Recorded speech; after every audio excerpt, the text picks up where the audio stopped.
Chapter 14, Consciousness Focusing. Consciousness focusing is one of the most powerful methods for reprogramming strong addictions. When used effectively, a lifetime addiction can sometimes be wiped out of one's emotional programming in a surprisingly short time. The greater the opportunity that something offers us for security, pleasurable sensations, or power, the more we will have developed addictive programming that exposes us to disappointment and suffering.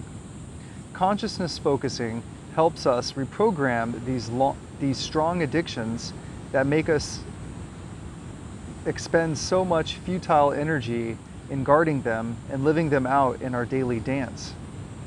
Consciousness focusing helps us to use our present life situations to grow maximally. To use this new method, we go forward in life rather than retreat from it. For example, if your marriage relationship is uncomfortable to you, or if you are upsetting yourself in your business affairs, you can use this effective technique to grow much more rapidly than if you did not have such heavy life problems. Consciousness focusing is based on the fact that your emotional programming is established by whatever you tell yourself with strong feelings when you are in a pain and suffering moment. Actually, you've been using consciousness focusing all of your life. Perhaps when you were a young child, you stuck your finger into a light bulb socket and received an electric shock. You instantly withdrew your finger in pain and told yourself that the light bulb socket was the cause of the pain. That may have been the last time you ever did that because your biocomputer strongly programmed an instruction, quote, "I will not put my finger in light bulb sockets because it hurts," unquote. From then on in your life, whenever your finger got even near the inside of a light bulb socket, a quote-unquote red flag went up in you to make sure you didn't get shocked again. When you are peaceful and calm, you have the best opportunity to reprogram your rational mind, but not your emotion-backed addictions. For example, you can study a book or listen to a lecture most effectively when you are calm. Your biocomputer will not handle the lecture or book very well when you are upset because your addictions have the ability to dominate and override other processes in your biocomputer. But when you are emotionally upset, you then have a superlative opportunity to reprogram your addictions by using the consciousness focusing method. Thus, every time you feel fearful, jealous, anxious, or angry, your life is giving you a golden opportunity to use this method to liberate yourself from addiction. Consciousness focusing can be used at any time to work on an addiction. However, it is most effective in getting rid of a deeper level security, sensation, or power addiction when, in the past few weeks, you have 1. Have applied the pathways, 2. Are aware of what center of consciousness you are using to make yourself upset, and 3. Have used the third method to connect the addiction with the suffering that you are feeling in the moment. You may use consciousness focusing to reprogram a heavy addiction when you want freedom from the addiction more intensely than you want a change in the external world. I'll repeat that. You can use consciousness focusing to reprogram a heavy addiction when you want freedom from the addiction more intensely than you want a change in the external world. For example, after a 5-month period of repeatedly experiencing jealousy, I wanted freedom from the addiction that triggered the separating emotion of jealousy more than I wanted to control the woman I was with. At that point, in about 90 minutes of consciousness focusing, I apparently reprogrammed the jealousy emotion for the rest of my life. Usually, however, repeated reprogramming sessions are necessary. Here's the way to use the method of consciousness focusing. Step 1, explore the suffering. Review the bare facts of the incident that triggered your fear, anger, jealousy, or other disturbing feelings. Let yourself experience the suffering that you are creating inside of you. Notice how your body feels, your head, your shoulders, your heart, your stomach, your legs, your back, your arms, your insides, your viscera. Describe to yourself in simple words what you are feeling. Use words such as tense, anxious, depressed, pain, anger, irritation, resentment, etc. Don't think about it or give reasons. Just observe what you are feeling and give one-word descriptions that refer to feeling states. Step number 2, pinpoint the addiction. Now, pinpoint the addiction or the addictions that are responsible for your suffering in the situation you outlined in step 1 above. Clearly formulate the exact addictive demands that you are making. You may wish to review the third method explained in the previous chapter, which tells us how to formulate the addiction. To get rid of suffering, you must first know the immediate cause. The cause of the suffering will always be an emotion-backed program in your head. This addictive programming must always be present as an intervening variable between the chain of events in the outside world and your uptightness and unhappiness. If you did not have this addictive demand, the outside events would be powerless to trigger what you are now experiencing. It works this way. The outside event progresses to your addictive programming, which results in your unhappiness. If you remove the middle factor, which is your addictive programming, there is no way the outside event can make you generate an unhappy experience.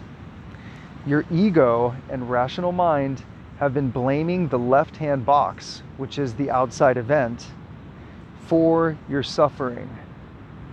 You are now training your nervous system to take responsibility for your experience. You'll have to deeply convince your rational mind that your addictive demands are the immediate cause of your suffering. Step number 3, select your reprogramming phrases. First, look back at all the past suffering you have brought to yourself in similar situations. Usually, your ego and your rational mind blamed others for your unhappiness. This kept you from seeing that it is your own addictions that have created the problems in your life. Look at the long chain of similar events in your past. Take full responsibility for the fact that you were doing it to yourself. Now look beyond the present into the future. How many years do you possibly have to live? How long do you want to continue to make yourself unhappy over this sort of thing? Have you really had enough unhappiness and feelings of alienation, pain, and separateness from this addictive demand? Okay, if you're ready, proceed when you are sure.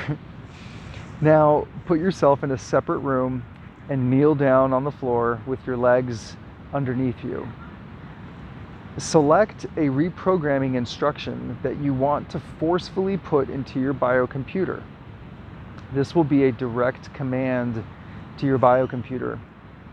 Experience has shown that this command can either be in a negative form, such as, I will not be jealous when my lover is with someone else, or in a positive form, such as, I am enough.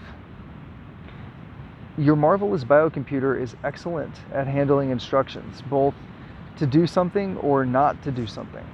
Choose a reprogramming phase that is short, pithy, and that feels good when you say it rapidly with intensity behind it. Start out with a reprogramming phrase that directly refers to the situation covered in step 1 above. Thus, I don't need to feel worthless when Sue rejects me. This is a specific level to start with. Then you can go on to more general programs like, quote, it is really harmless to be rejected, and I don't have to get upset when I'm rejected. Or you win some and you lose some. Don't start reprogramming until you are completely fed up with the addictive demand. This is very important. When you see clearly that it is your addiction that is immediately causing your suffering and not the situation in itself, and when you see how unnecessary it is to make the demands you have been making, then you are ready to start reprogramming. If you still feel you would rather satisfy your addictions than get rid of them, you are not ready to reprogram. Step 4. Focus your consciousness on reprogramming. Now, tense your body all over to build up tension in your autonomic nervous system and thus add to your readiness to modify your emotional programming. Remain on the floor, sitting on your legs, and put your head down near your knees.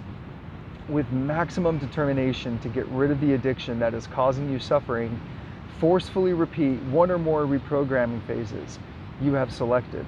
Do it over and over again. It may help to yell or cry when you do this and repeat the phrases, but it's your determination and will to be free of the addiction that really accomplishes the reprogramming, not the noise.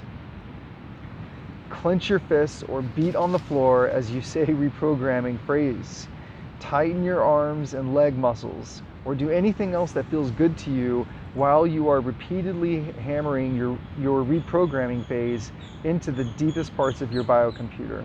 You will find that if you put your face in a plastic wastebasket when you are shouting the reprogramming phase, you can greatly increase the sound to your ears and decrease the level of sound in the room. This will help you keep both your voice. This will help keep both your voice and your neighbors. Keep focusing your reprogramming phrases into your biocomputer by forcefully repeating them over and over again with intense determination to be free. If your biocomputer is ready to let go of the old programming that is causing you suffering, the emotional charge that you experience as you repeat these phrases will become less and less. You will begin to develop a feeling of buoyancy and freedom. Consciousness focusing feels great when done correctly. Constantly keep in mind that this procedure for consciousness focusing is effective to the degree that you have thoroughly linked your suffering with a specific addictive demand or program that your ego and rational mind have been guarding and defending. Consciousness focusing works to the degree that you really desire freedom from the addiction. If part of you still really wants the outside world to change in order for you to be happy, your attempts at consciousness focusing will only partially be effective. You can't fool your biocomputer into reprogramming unless you really mean it and you want it with sincerity. When you experience an addiction, if possible, use consciousness focusing immediately. It always works best when you use the initial emotional surge that makes you feel angry, afraid, jealous, or resentful. If your emotions cool out, your later attempts to reprogram using consciousness focusing will be less effective. But be sure to reprogram later if you did not reprogram on the spot. It always helps in some degree in chipping away part of our heavier rock-like addictions. If you get in touch with an addiction when you are in an elevator or seated in the middle of a big auditorium, it obviously will not be practical for you to immediately crouch down on the floor and engage in vigorous verbal reprogramming. In public situations, you can develop the ability to step up your determination and just silently use the reprogramming phrases you have selected. The above 4 steps are the basic procedures for consciousness focusing. There are, however, a number of background techniques that will help you improve your skill in consciousness focusing. The next chapter will discuss the basic attitudes that enable consciousness focusing to work most rapidly.